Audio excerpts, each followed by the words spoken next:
సంవత్సరాల తరబడి government job కోసం వేచి చూస్తున్నారా? కేవలం 8 నెలల్లో మీ కల నెరవేర్చుకోండి. వెంటనే కింది నంబర్స్‌కి కాల్ చేయండి. నమస్తే రమగారు. నమస్తే జయ. రమగారు, చందమామ కథ చెప్తారా?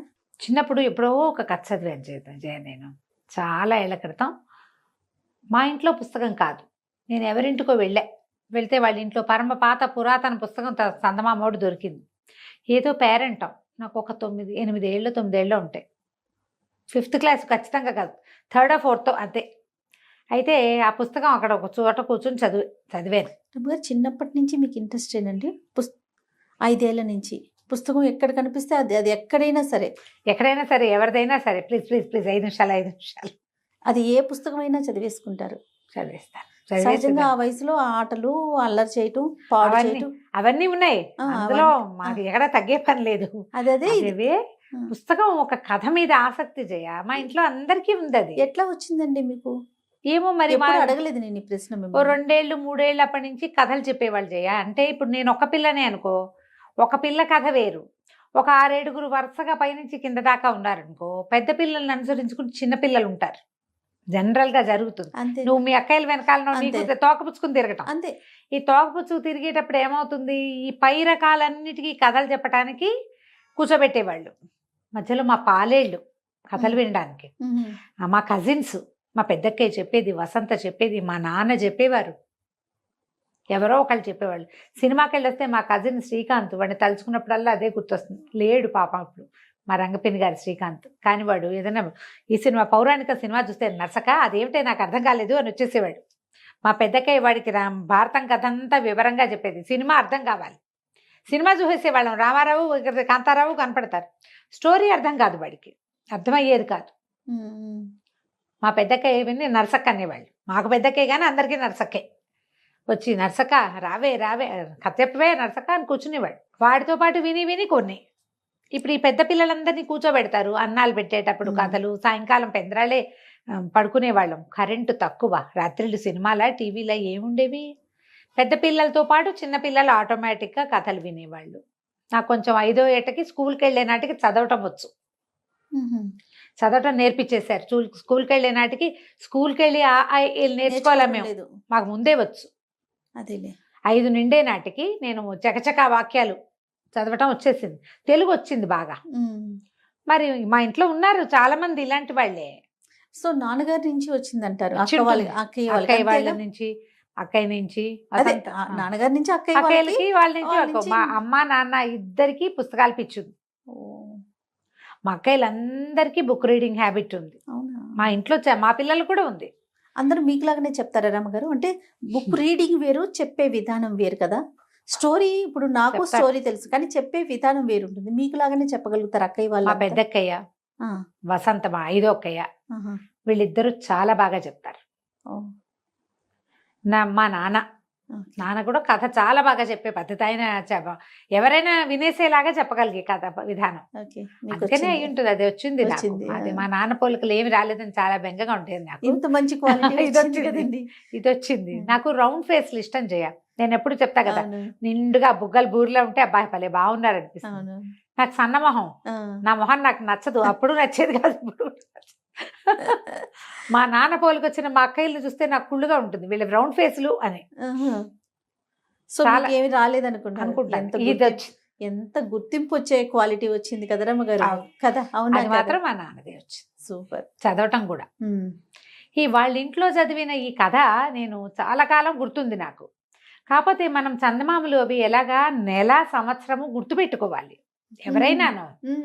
అప్పుడు లేకపోతే చందమామని ఏ సంవత్సరం ఏ నెలలో ఆ పుస్తకం వచ్చిందో మనకు ఎలా తెలుసు? ఇప్పుడు ఎన్ని రోజుల నుంచి చందమామ కథలు చెప్తున్నాం మనం. ఆ పర్టికులర్ కథ నాకు గుర్తుంది. కోతి ఒకటి ముత్యపు చిప్పలు తెస్తుంది. అది ఎప్పటికి తెలుసా? 55లో కథ. అబ్బా, 55లో? నేనే 79లోనో 78లోనో చదివాను. నేను ఇన్ని రోజుల నుంచి కథలు చదువుతూ ఆ కథ కొంతే గుర్తుంది. కోతి ముత్యపు చిప్పలు తేవటమే ఖచ్చితంగా గుర్తుంది, మిగిలినవన్నీ మర్చిపోయా. కొన్ని పోతూ ఉంటాయి చూడు, అది ఇప్పుడు మళ్ళీ తగిలింది నాకు అది. ఆ కథ ఒక ఎలా ఉంటుందంటే, బహుశా అదొక సంతోషం కలుగుతుంది అనుకుంటా.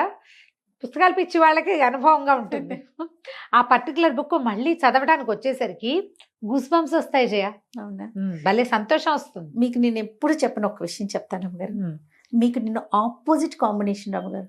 అందరూ బయటికి వెళ్తే నేను కనిపిస్తే రమ్మగారిని అడిగానని చెప్పండి అంటారు, మీరు కనిపిస్తే జయ ఏదని అడుగుతారు కదా. మన కాంబినేషన్ అంతా హిట్. మీకు డెడ్ ఆపోజిట్ నేను రమ్మగారు. బుక్ చదవను.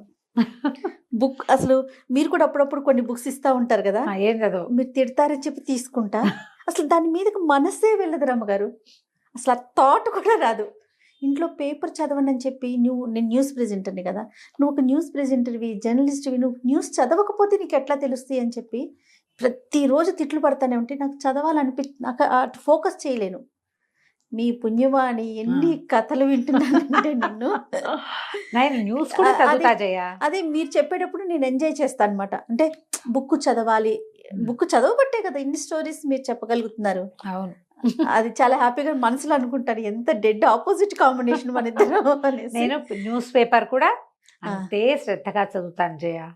న్యూస్ చదువుతాను. ఇంకా చదవటం అంతే, మీ హ్యాబిట్ చదవటం అంతే. అది న్యూస్ పేపర్ ఇంట్రెస్ట్ లేని సబ్జెక్ట్ అనుకో, పై వాక్యాలైనా చదువుతా. అందుకని నాకు ఎక్కువ విషయాలు తెలుసు.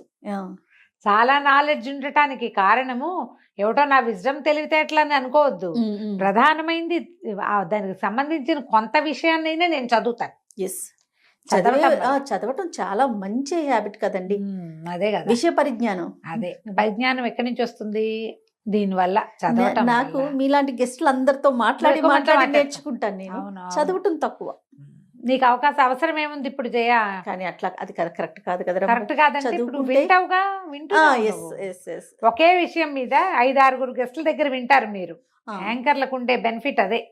నీకు ఎక్కువ పరిజ్ఞానం ఉంటుంది. నా రకం ఒకటి నీకు తెలుసు, అనంతలక్ష్మి గారి రకం తెలుసు, కల్పవల్లి గారి రకం తెలుసు, సత్యవాణి గారి రకం తెలుసు, మధ్యలో మవా శ్రీనివాస్ గారు కూడా ఏదో ఒక రకం చెప్తారు. స్పెషల్ ఇంటర్వ్యూస్ చేసేటప్పుడు మాత్రం కొంచెం నేను హోంవర్క్ చేసుకోవాలి, విషయం తెలుసుకోవాలి కదా. మీరంటే మీరు చెప్తారు, నేను వింటాను. కానీ స్పెషల్ ఇంటర్వ్యూస్ చేసేటప్పుడు మాత్రం విషయం కాస్త వాళ్ళ పరిజ్ఞానం అదంతా చూసుకుంటాను ముందు. అదేలే. పూర్వం అంటే ఒక పల్లెటూరులో ఓ భార్య భర్త ఉండేవాళ్ళు. ఏదో చిన్న సామాన్యమైన కుటుంబం. వాళ్ళకు ఒక్క కొడుకు ఉండేవాడు. వాడి పేరు రంగడు. వాడిని ఊళ్ళో అందరూ నిద్రమోహన్ రంగడు అంటారు. అయ్యో, ఈ నిద్రమోహన్ రంగడు ఎప్పుడు నిద్రపోతూ ఉంటాడు. భర్తకి ఇష్టం, ఏ పని చేసేవాడు కాదు, మొద్దుగా ఉండేవాడు. వాళ్ళకి లేక లేక కలిగాడు అబ్బాయి. అయితే ఏమైంది, కొన్నాళ్ళు అట్లాగే ఏదో పిల్లాడు కాస్త పెరిగాడు. కానీ వాళ్ళ నాన్న వాడితో ఏం పని చేయించలేక, పోన్లే లేక లేక ఒక పిల్లాడు, మనం సంపాదించకపోతామా, వాడు తినకపోతాడా అని చాలామందికి ఉంటాయి అలాంటి భావాలు. వదిలేస్తే వాడు అలాగే హాయిగా పడుకుంటూ ఉంటాం. వాళ్ళ అమ్మ లేపి, లేవరా అన్నం తిద్దుగాని అంటే లేచి కాసేపు అటు ఇటు తిరిగి అబ్బా మళ్ళీ బతకంగా ఉందని కాళ్ళు చాపుకు పడుకుని ఇంతే. కొన్నాళ్ళకి తండ్రి గతించాడు. వాళ్ళు చేసుకుంటున్న చిన్న వ్యాపారం కూడా పోయింది. వ్యాపారం చేసేవాళ్ళు లేకపోతే పోకేమవుతుంది, ఏదో కొట్టుండేది, కూర్చునే వాళ్ళు లేకపోయింది. ఆవిడ కూర్చునేది కానీ ఆవిడకి అనుభవం లేదు, మెల్లిగా పోయింది. ఆవిడ ఒకటి ఆ కొట్లో ఉన్నవి, తర్వాత ఇంట్లో ఉన్నవి అమ్మి పిల్లాడికి అన్నం పెట్టి తను తినేది. కొన్నాళ్ళకి అన్నీ అయిపోయినాయి. ఇహో ఇల్లు మిగిలింది. ఏం చేయాలో తెలీదు. సరే ఇవిడ ఏం చేసింది, పాపం బతుకు తెరువు కోసం ఏదో బయట పనికి వెళ్ళేది. వాళ్ళింట్లో వీళ్ళింట్లో ధాన్యం బాగు చేయడానికి, మినువులు విసరటానికి, పై పని సహాయాలకి, విస్తళ్ళు కుట్టేందుకు, భోజనాలప్పుడు సహాయం, వంట సహాయం, ఇన్నిటికీ వెళ్ళి ఏదో తెచ్చేది. వీళ్ళ నిద్రపోతున్న కొడుకుని లేపి అన్నం పెట్టేది. వాడు తిని మళ్ళీ పడుకునేవాడు. వాడు ఏనాడు పని చేద్దామన్న ఊహ కూడా చేయలే. కూర్చుని ఉంటాడు, నిద్రే కాదు, ఖాళీగా ఉంటే కూర్చుని ఉంటాడు రికామిగా. వాడేం పని చేయడు, బద్దకిష్టం అంతే. అయితే ఏమైంది, కొద్ది రోజులు గడిచాక ఆవిడ ఒక శెట్టిగారింటికి పని సాయానికి వెళ్ళేది. శెట్టిగారు చైనా వెళ్తున్నాడు. ఈ చైనా గోల ఏమిటి, వ్యాపారానికి. అప్పట్లో ఏం చేసేవాళ్ళు, నౌకా వ్యాపారాలు చేసి, నౌకాయానం చేసి వ్యాపార సామాన్లు ఇక్కడి నుంచి మోసుకుపోయి అక్కడ అమ్మి, అక్కడి నుంచి మోసుకొచ్చి ఇక్కడ అమ్ముకునేవాళ్ళు. వెళ్తుంటే ఈవిడ ఏం చేసింది, అప్పుడో పావలా దాచిపెట్టి 5 కాసులు వెండి కాసులు దాచి ఒరే నాయన, శెట్టిగారు వ్యాపారానికి చైనా వెళ్తున్నట్ట, ఏదైనా వస్తువు తెచ్చిపెట్టమనరా, అది పెట్టుకుని ఇక్కడ వ్యాపారం చేసుకుందువు, కానీ నువ్వు కూర్చుని చేస్తావు, బయటికి వెళ్ళి తిరిగి పని చేయగలిగే వాడివి కాదు నువ్వు, వెళ్ళరా నాయన శెట్టిగారితో మాట్లాడరారా అని ఏటాగోటా కొడుకుని పంపించింది. వీడు ఆవలించుకుంటూ లేచి ఏటాగోటా 2 ముద్దలు నోటో వేసుకుని మెల్లిగా 5 కాసులు పుచ్చుకుని శెట్టిగారిని చూడబోయాడు. ఇవాళ అమ్మేమో ఇంట్లో పని సాయం వస్తుంది, పూర్వాశ్రమంలో వాళ్ళ నాయన ఉండగా ఆయన ఏదైనా వస్తువు తెస్తే ఈ పిల్లాడి తండ్రి రంగడి తండ్రి అమ్మి పెట్టేవాడు. దాంతో శెట్టి గారు ఏమిట్రా రంగా ఇట వచ్చావు రారా అని పిలిచాడు. పిలిస్తే మీరు వ్యాపారానికి చైనా దేశం వెళ్ళిపోతున్నట్టు కదా, ఇగో అండి 5 కాసులు ఉంచండి, నాకు ఏదైనా సరుకు తెచ్చిపెట్టండి అమ్ముకోవటానికి. అప్పటి పద్ధతి ఏంటంటే ఒక వ్యాపారస్తుడు నిజంగా మనుషులు ఎంత సహాయకారులుగా ఉండేవాళ్ళు జయ. మన ముందు తరాల్లో ఇలాంటి వాళ్ళు ఉన్నారని మనం తెలుసుకుని తీరాలి. అవునండి. ఒక పెద్ద వ్యాపారస్తుడు పడవేసుకుని వెళ్తూ ఉంటే అంత ప్రయాణం చేయగలిగే సత్తా లేని చిన్న చిన్న వ్యాపారస్తులంతా డబ్బిచ్చి ఓ 1000 రూపాయలు ఓ 500 ఇచ్చి ఓ 25 ఎక్స్ట్రా ఇచ్చి ఏమిటి ప్లేస్ కొనడానికి, పడవలో ప్లేస్ కోసం, ఎక్కువ కాదు ప్రయాణానికి. మనం ప్రయాణం చేసి వెళ్ళాలంటే చాలా అవుతుంది, మన కోసం ఒక చిన్న కార్నర్ ఖాళీగా ఉంచడం పర్వాలేదు, దానికి రెంట్ ఇచ్చి అయ్యా ఏదైనా మంచి సరుకు తెచ్చిపెట్టండి అంటే ఈ వెళ్ళిన వాళ్ళు తమ సరుకుతో పాటు తమలాంటిదే సరుకు కానీ లేదా వాళ్ళు అడిగింది కానీ లేదా ఇంకేదైనా చిన్న రకంది కానీ నాణ్యం చూసి కొనుక్కొచ్చేవాళ్ళు జయ. బా వ్యాపారస్తులు ఒకళ్ళకొకళ్ళు సహాయం చేసుకునేవాళ్ళు. ఇట్లా జరిగేది. ఇది ఎప్పుడో చీనా దేశానికి పడవ ప్రయాణపు గాథల్లో ఉందండి, ఇటీవల ఎవరు లేరని ఎవరైనా అంటారేమో, అలా అనడానికి కూడా వీల్లేదు. 50 ఏళ్ల క్రితపు కథల్లో కూడా నేను సంఘటనలు మా ఇంట్లో వాళ్ళు చెప్పినవి కూడా నాకు తెలుసు. అట్లా గూడూరు తాతగారు, మా లచ్చు తాత వీళ్ళందరూ కథలు చెప్పేవాళ్ళు కదా. ఆ దాంట్లో వ్యాపారస్తుల ఇళ్లలో ఒకడు నాశనం అయిపోతే మిగిలిన వాళ్ళంతా తలా ఒక 10 రూపాయలు వేసి మళ్ళీ వాడికి పెట్టుబడిస్తారట. అబ్బా, ఆంధ్ర వైశ్యులలో ఇలాంటి పద్ధతి ఉన్నది. 50 years బ్యాక్ ఖచ్చితంగా ఉంది జయ. అద్భుతమైన విషయం కదండి. వాళ్ళ వ్యాపారస్తుల్లో ఎవ్వడు ఒకడు కింద ఉండడు. కింద చిన్న వ్యాపారస్తు చిన్నే ఉంటాడు, కానీ వాడికి పెట్టుబడి లేకుండా వాడు అడుగు తినే పరిస్థితి మాత్రం వాళ్ళు రానివ్వరు. ప్రతి వ్యాపారస్తుడికి ఈ పైనున్న డబ్బులు, అప్పులకి ఇచ్చిన డబ్బులు కాకుండా భూగర్భంలో డబ్బులు ఉంచుకునే విధానం కూడా ఆంధ్ర వైశ్యులలో ఉన్నదని కథలుండేవి. మొత్తం కుదేలైపోయినా, సర్వనాశనం దుంపనాశనం అయిపోయినా వాళ్ళ ఇంటి కింద భూమిలో ఖచ్చితంగా డబ్బులు ఉంటాయి. అట్లా దాచేవాళ్ళు. అందుకని మనం వ్యాపారస్తుల కుటుంబాల్లో చెడిపోయిన వాళ్ళని చూడం మనం. ఆ కాలపు కట్టుబడమ్మా అదంతా. అంతే కదండి. అంతే. ఇప్పుడు మనలో మనం ఒక గుంపు, ఇందులో పెద్దవాడు ఉంటాడు, చిన్నవాడు ఉంటాడు. చిన్నవాడిది చిన్న బతుకు, బతకడానికి ప్రతివాడికి అవకాశం కావాలనే విధానం ఎంత గొప్పది చూడు. మరి అది చాలా అవసరం కదా. మన వాళ్ళలో ఎవడైనా ఒకటి పైకి వస్తే ఏడిచి, ఎవడా పోతే నసలు పీడపోయింది అనుకోని, ఏం విధానం అది? పక్షులు జంతువులు చేయవట్లా, మనుషులు కూడా చేసేవాళ్ళు కాదు. ఇప్పుడు ఎందుకో ఇలాంటి దౌర్భాగ్యపు సమాజం వచ్చింది, దిక్మాల సమాజంలో ఉన్నాం మనం. అవునండి, కలికాలం. కలికాలం అంతే. ఇప్పుడు మనకు ముందు 50 ఏళ్ళు 100 ఏళ్ల క్రితం కలికాలం లేదు, అప్పటికి ఉన్నాం, కానీ దగ్గరికి మరీ దగ్గరికి వెళ్ళిపోయింది. అయితే ఏమైంది, 5 కాసులు 5 కాసులతోటి ఏమొస్తుంది? సరే పాపం వాడిని కాదంటే ఎందుకు, ఏదో వ్యాపారం చేసుకుంటాడని ఆ 5 కాసులు ఆయన జేబులో వేసుకున్నాడు. సరే లేరా నాయన. చైనా ప్రయాణం అయింది. 3 నెలలు గడిచాయి. చైనా ప్రయాణం అంతా అయిపోయి ఆయన బోళ్ళంతా సరుకు కొనుక్కున్నాడు. అన్నీ కొనుక్కున్నాక తిరిగి బయలుదేరారు. బయలుదేరిన తర్వాత దాదాపుగా ఒక 100 మైళ్ళు 150 మైళ్ళు సముద్రయానం చేసేసాక ఆయన గుర్తొచ్చింది, అయ్య బాబోయ్ రంగడికి మాట ఇచ్చాను, 5 కాసులు ఇచ్చాడు వాడు, ఏమి తీసుకురాలేదు, పడవలు వెనక్కి తిప్పండి. అప్పట్లో ఇంత నిబద్ధత ఉండేది, వెనక్కి తిప్పాలి పడవ, నా పడవ వెనక్కి తిప్పాల్సిందంటే ఈ ఆయనదే పడవ.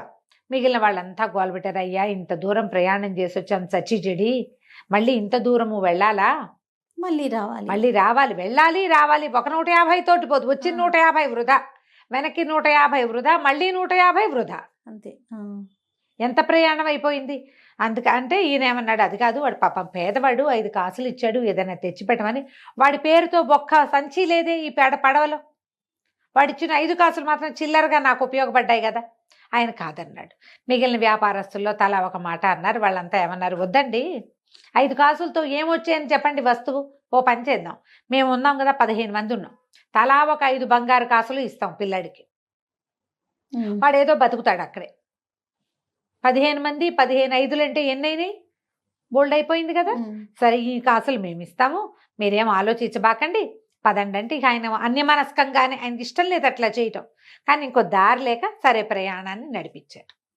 నడిపిస్తే ఏమైంది, కొంచెం ముందుకెళ్ళి ఎక్కడో ఒక చోట లంగరేశారు. లంగరేస్తే వీళ్ళు లంగరేసిన చోటకి వాళ్ళు వీళ్ళు అమ్మకాల వాళ్ళు తీళ్ళ వాళ్ళు చాలామంది వస్తారు. వీళ్ళు అక్కడి నుంచి తెచ్చుకున్న సరుకు అంతా తినడానికి కాదు, అవన్నీ బేళ్ళు కట్టి పక్కన పెడతారు. ఎక్కడ లంగరేశారో అక్కడే ఆహారాన్ని వస్తువుల్ని కొనుక్కుంటారు, అవసరమైన వాటిని. ఒక కోతుల వాడు 3 కోతులను తీసుకొచ్చారు. కోతులు అడిచి ఏదో సంపాదించుకుంటారు పావలా పరక. ఆ డెక్క మీద కూర్చుని వీళ్ళంతా చూస్తుంటే 3 కోతుల్లో ఒకటి ముసీలి కోతి, అది ఇలా కూర్చున్నట్టే ఉంది, అసలు కదలిక లేదు, నిద్రగా మాగన్నుగా ఉంది. మిగిలిన 2 కోతులు ఎగిరినాయి, దూకినాయి, గెంతినాయి, ఎంత అల్లరి చేసినాయో, ఎంత ఆడినాయో. అందరూ నవ్వుతున్నారు, సరదాగా వాడికి పావలా బేడ ఇస్తుంటే ఈయనకి ఏమనిపించింది, పాపం రంగడికి వీళ్ళంతా తల ఒక 5 కాసులు ఇలాగే ఇస్తారు, నీకోసం కొనుక్కొచ్చాను రాని వీటిలలో ఒక కోతిని ఇస్తే సరిపోదు వాడికి అని అనుకుని, ఎరా అబ్బి ఓ కోతిని అమ్ముతావా అంటే అమ్ముతానన్నాడు. ఎంతకు అమ్ముతావు? 5 కాసులు, 5 కాసులకు అమ్ముతానన్నాడు. సరే, ఆ యంగ్గా ఎగురుతున్న కోతుల్లో ఒకదాన్ని ఇవ్వమంటే వాడు నేను సుతరాము ఇవ్వనన్నాడు. ఈ ముసలి కోతిని ఇస్తాను తీసుకోండి, ఇది నేను 5 కాసులకే కొన్నా, పావలా సంపాదించాల, కొన్న దగ్గర నుంచి ఇది నిద్రమొహందే, నాకు పడదు బాబు, వాటితోటైతే నేను సంపాదించుకుంటా, ఈ కోతిని ఉంచుకుని నాకు ప్రయోజనం లేదు, ఈ జతలో ఒకదాన్ని తీసిస్తే రెండోది దిగులు పడుతుంది, అదో బాధ, మీకు ఉపయోగం ఉండదు, నాకు ఉపయోగం ఉండదు, ఈ పెద్ద కోతిని తీసుకోండి అంటే ఆయనకి బాధగా ఉంది. కానీ పోన్లే, నిద్రమోహన్ రంగడికి నిద్రమోహన్ కోతి అనుకొని ఆ 5 కాసులు వాడి చేతిలో పెట్టి, వెండి కాసులు, ఆ కోతిని తీసుకొచ్చారు. ఆ కోతి పడవలోకి వచ్చి కూర్చుంది, ఓ మూలకు వచ్చింది జోగుతూ. దాన్ని కట్టేయాల్సిన పని కూడా లేదు, వేళకి ఏదైనా పడేస్తే తింటుంది, ఓ పండో కాయో నోరు గట్టిగా మూసుకుని ఓ మూల కూర్చుంటుంది, కట్టేలా. అదే మామూలుగా కోతులు పడవలోకి వెళ్తే ఎగిరి దూకి పీకి లాగి గందరగోళం చేసేస్తాయి, పడవ ఇట్లా అన్నప్పుడల్లా దానికి టెన్షన్ వస్తుంది. దీనికి టెన్షన్ లేదు, పాడు లేదు, కూర్చున్నట్టే. ఎక్కడికో పోయింది పడవ. వెళ్ళగా ఏమైంది, ఒక కొత్త దీవిలోకి దిగారు వీళ్ళు, అది ముత్యాల దీవి. ఆ ముత్యాల దీవిలో ఈ ముత్యాలు దొరుకుతాయట, ఆయిస్టర్స్ దొరుకుతాయి. ఈ పడవలో ఉన్న వ్యాపారస్తుల పని వాళ్ళంతా అయ్యగారు ముత్యాలు తెస్తామని దూకుతున్నారు. వీళ్ళందరూ మాట్లాడుతుంటే ఆ నిద్రమోహంగా ఉన్న కోతి కళ్ళు తెరిచి చూసేసరికి దాని చుట్టుపక్కల చూడగానే ఒక ఉత్సాహం వచ్చేసింది, పరిగెత్తుకుంటూ వెళ్ళి సముద్రంలో దూకేసింది. అది ఈ నిర్ఘాంతపాడు వ్యాపారస్ అయ్యో కోతి దిందు పదేగా కూర్చున్నట్టే అది పరిగెత్తేసిందే అనుకున్నాడు. 1/2 గంట తర్వాత ఇట్లా పట్టుకుని 10 ముత్యపు చిప్పలు తీసుకొచ్చేసింది అది పైకి, సముద్రంలో నుంచి తీసుకొచ్చి ఒక చోట పెట్టింది. మళ్ళీ రయ్యమని పరిగెత్తుకుంటూ వెళ్ళి ఇంకో దూకింది, మళ్ళీ తెచ్చింది. ఈ ముత్యపు చిప్పల్ని తెస్తే ఓపెన్ చేసుకుని వ్యాపారస్తులు కొంటారు వాటిని. ఇక ఆ కోతి వీళ్ళ అందులో నుంచి వచ్చే లోపల అది ఎన్నిసార్లు దూకిందో, ఎన్నిసార్లు తెచ్చిందో దాని దుప్పదేగా ఇన్ని పట్టుకొచ్చేసింది. ఆశ్చర్యపోయారు. హుసిని అంటున్నప్పుడు ఇప్పుడు అది ఒకటి పేరు మీద కొనబడింది, అది ఏత్తేస్తే అవన్నీ వాడివి. అంత న్యాయంగా ఉండేవాళ్ళు జయ. సూపర్ కదండి కథ. అసలు వినటానికి నాకు అప్పుడే ఈ కథ అంత నచ్చటానికి కారణం ఏంటంటే దీంట్లో ఉన్న ఒక అండర్ కరెంట్ ఏంటంటే, కోతి తెచ్చినవి అది పైన తెచ్చిపెట్టింది, దాని యజమాని ఎవడూ లేడు అక్కడ, ఎందుకు అందరూ తీసుకోవాలా, అది కదా పాయింట్. అంతేగా, వాడి కోతంటే ఇవన్నీ వాడివే. అప్పుడు అందరు చూస్తే అందరికి తలా ఒక 2, 4, 6 దొరికితే దీనికి 40, 50 దొరికినాయి కోతికి. అది అవన్నీ పెట్టుకుని ఒక చోట కూర్చుంది, మళ్ళీ మాట్లాడకుండా ఏదో పండిస్తే 2-3 పళ్ళిస్తే తిన్నది, అవిట దగ్గరికి జరిపి కుప్పలాగా జరిపి వాటి పక్కన పడుకుని నిద్రపోయింది. ఈయన సరే కూర్చుని అన్నీ ఒలిచి చూస్తే పెద్ద నాణ్యమైన ముత్యాలు వాటిలలో. ఆయిస్టర్స్లో ఒక్కొక్క దాంట్లో 7, 8, 3, 4 రంగులు ఉంటాయి, బోల్డ్ ముత్యాలు వస్తాయి. ఆ ముత్యం ఎంత ఖరీదైన ముత్యాలు, 3, 4 దొరికిన వాళ్ళకే 100లో వచ్చినాయి. ఈయన దొరికితే ఎన్ని వస్తాయి? ఆ డబ్బులన్నీ ఆ ముత్యాలన్నీ సైజ్ చేసి ముత్యాలకు రేట్లు కట్టించి కొనేవాళ్ళు కూడా ఉన్నారు పడవలో. రేటు కట్టించి అవన్నీ రంగడి పేరుతోటి పక్కకు పెట్టాడు ఆయన. పెట్టాక సరే పడవ కాస్త వెనక్కి ఊర్లోకి వెళ్ళిపోయింది. ఊరు వెళ్ళిపోయారు వీళ్ళు, అన్ని సామాన్లు మోసుకొచ్చారు. ఈయన ఆ ముత్యాలన్నీ కొనేసాక ముత్యాల డబ్బంతా పట్టుకుని ఈ కోతిని పట్టుకుని, వ్యాపారస్తులందరూ తలా ఒక 5 రూపాయలు ఇస్తామని ఒప్పుకున్నారు కదా, ఇచ్చారు అందరూ. ముత్యాలు వచ్చినాయి కదా అని ఊరుకోలా, మాట ఇచ్చారు. అది వ్యాపారాలు మాట మీద నడుస్తాయమ్మా, అంతే కదా. న్యాయం ఎలా నడుస్తుంది? వాడు ఎంతైనా సంపాదించుకొని, మాట అంటే మాటే, అంతే కదా రమ్మగారు కదా. అక్కడి నుంచి డబ్బులన్నీ చేతులు పెట్టాడు. వాళ్ళ అమ్మ రంగడు ఇద్దరు ఆశ్చర్యపోయారు. ఏమిటి ఇంత డబ్బా అని. అప్పుడు ఆయన చెప్పాడు, ఒరే నీలాగా నేను నిద్రమోహందిరా ఇది, కానీ ఆ ముత్యపు దీవికి దగ్గరికి వెళ్ళేసరికి దానికి ఉద్రేకం వచ్చింది. అసలు సంగతి ఏంటంటే అది ఆ ముత్యాల దీవికి సంబంధించింది ఆ కోతి. అక్కడ ఒక బెస్తవాడు దీన్ని చేరదీసి పెంచి దానికి ముత్యపు చిప్పలు ఏరుకు రావడానికి తర్ఫీదిచ్చాడు. క్రమంగా ఎప్పుడో ఆ ముసలివాడు చనిపోయేసరికి ఈ కోతులు ఆడించే వాళ్ళు ఎవరో పట్టుకుని తీసుకుపోయారు. ఓహో. అది ఎక్కడికి వెళ్ళినా ఏ పని రాదు దానికి, ఎవరి దగ్గర ఏ ఆట నేర్చుకో. ఎందుకంటే దానికి ఏం తెలుసు, సముద్రం తగలంగానే ఒక్క ఎగిరెగిరి అందులో దూకటం. ఆ ముత్యపు చిప్పల వాసన ఒక ప్రత్యేకమైన నాచు వాసన వస్తుంది. అది ఉన్న చేపల దీవి చెరువులు వాసన రావు అవును కదా, ఆ దీవి వాసనకి అది దాని మత్తంతా పోయింది. అంతకుముందు అలా మాగన్నుగా పడి ఉండేది, దానికి ఆసక్తి లేదు జీవితం మీద. ఎప్పుడైతే తన ఓన్ ప్లేస్కి వచ్చిందో దాని శక్తి అది చూపించేసింది అనమాట. అది ఈ రంగడి పాలపడింది. ఎప్పుడైతే ఈ కోతి తన చేతికి వచ్చిందో అది ఇట్లా మాగన్నుగా ఉండి ఇంత పనిచేసిందని తెలిసి ఇంత డబ్బు ఒకేసారి వ్యాపారానికి పెట్టుబడి వచ్చేసరికి రంగడికి ఉత్సాహం వచ్చింది, నిద్రమోహం పోయింది, చక్కగా ఇల్లు కట్టుకున్నాడు ఆ కోతిని పెట్టుకుని. తర్వాత ఎన్నిసార్లు వాడు ఆ ద్వీపం మీదకి వెళ్ళాడు. వెరీ సూపర్ గా ముత్యాల చిప్పలు బ్రహ్మాండమైన ముత్యాల వ్యాపారస్తుడుగా స్థిరపడిపోయాడు. కథ కంచికి మనం ఇంటికి. అద్భుతమైన కథ అండి. చిన్న కథ కానీ ఎంత కరెంట్ ఉందో చూడు అందులో. అతను లాభపడ్డాడనే విషయం పక్కన పెడితే వ్యాపారస్తులు చూడండి ఎంత యూనియన్ గా ఉండి కరెక్ట్ గా కదా. ఇప్పుడు కూడా అది ఆ యూనిటీ ఉందంటావా జయ సమాజంలో? ఉందని అనుకోవాలి రమ్మగారు. పూర్తిగా పోయిందని అనుకోటానికి లేదేమో. అంటే అప్పుడున్నంత లేకపోయినా ఎంతో కొంత అయితే ఉందేమో అనిపిస్తా ఉంటుంది. మరి చూడాలి, ఇంకా ఉండాలని కోరుకుందాం మనం. అంతే కదా. నమస్తే రమ్మ. నమస్తే జయ.